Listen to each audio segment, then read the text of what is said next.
I'm not sure what's really 2.0 driven. Yeah. I'm having a difficult time, like, wrapping my mind around. They're all really good things, and they're all, for the most part, in alignment in the same direction. But what's part of a grant versus what's 2.0 versus what's part of our president's direction around his enrollment goals. My brain's a mess. I have not got it organized in terms of keeping it straight myself yet. So I apologize if I say something that's not actually part of 2.0. But I'm excited I'm not going to this first in-person institute, but I'm excited for this next institute because I think one of the things I've missed is more of that structure that we experienced in the first. And I think now that we have more of a framework in place, the next steps are less clear in terms of what's the right thing to tackle, how to support cultural shift, because that's not something as easy as let's take all of our majors and figure out what buckets they go into to create our pathways. Yeah.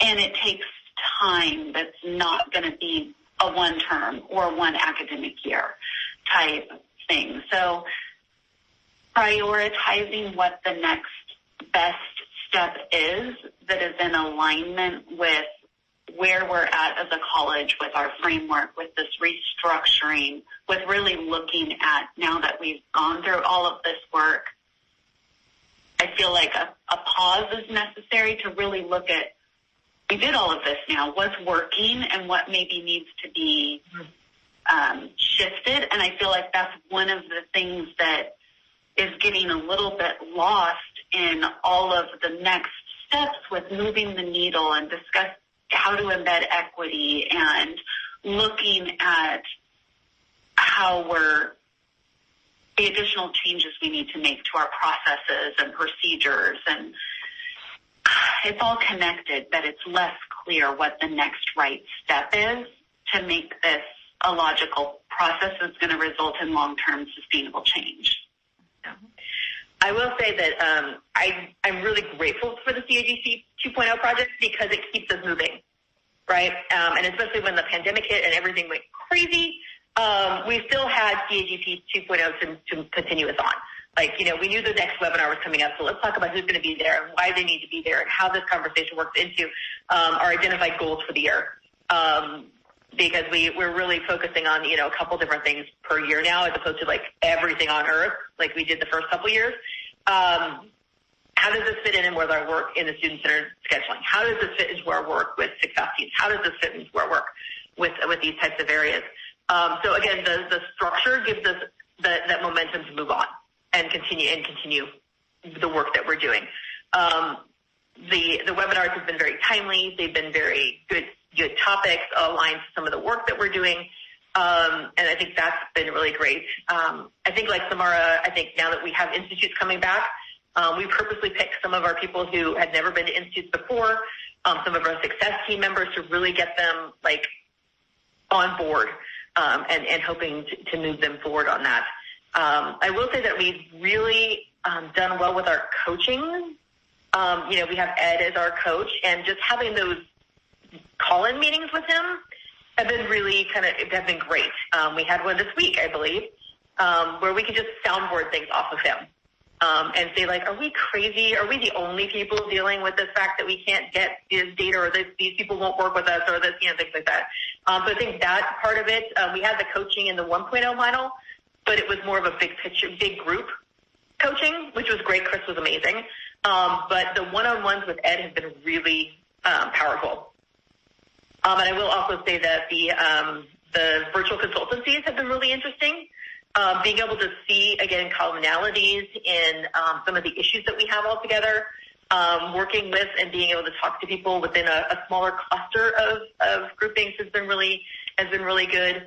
And I think if we could keep those things that we learned in the pandemic work really well, along with the institutes that work really well in CAGC 1, again, it provides that wraparound support, that holistic support for the institution, like the big picture type things, the small group discussions, and then the one-on-one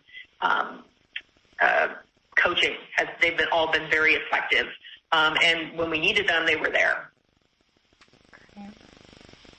Do you have any view on the regional coordinators and how that has been? Sure. We have a good working relationship. We were one of the first groups to get a regional coordinator because we were the Central Valley. We were the test group. And so we worked with Laura Brady for a long time before they even expanded it to other areas. And she really helped mostly facilitate us getting together with people and working with people, with consultants or experts or things like that. Michelle is our regional coordinator right now, and we know her because she was our former person.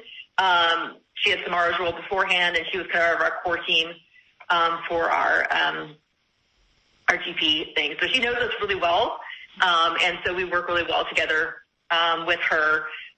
We probably don't bring them in as much as we could. We've brought them in for like flex days and, support on specific areas and things like that. But because we were so far ahead of some of the other colleges, we haven't really, we had a lot of that coaching in CAGP 1 that a lot of other people didn't have. And so I think we were probably not using them as much as we probably could. But I know other institutions have more need for the regional coordinators, and so we just but Michelle checks in with us all the time. They have their the regional meetings with all the regional coordinators together, and they've put out some great topics on that. We actually did our Degrees When Due project because of that. That was something they presented at one of their webinars, and we got on board and we did that. So we have a good relationship with our coordinator. We just probably don't use them as much as we can. But again, if we had any questions, we need any research or things like that, we could just reach out to Michelle.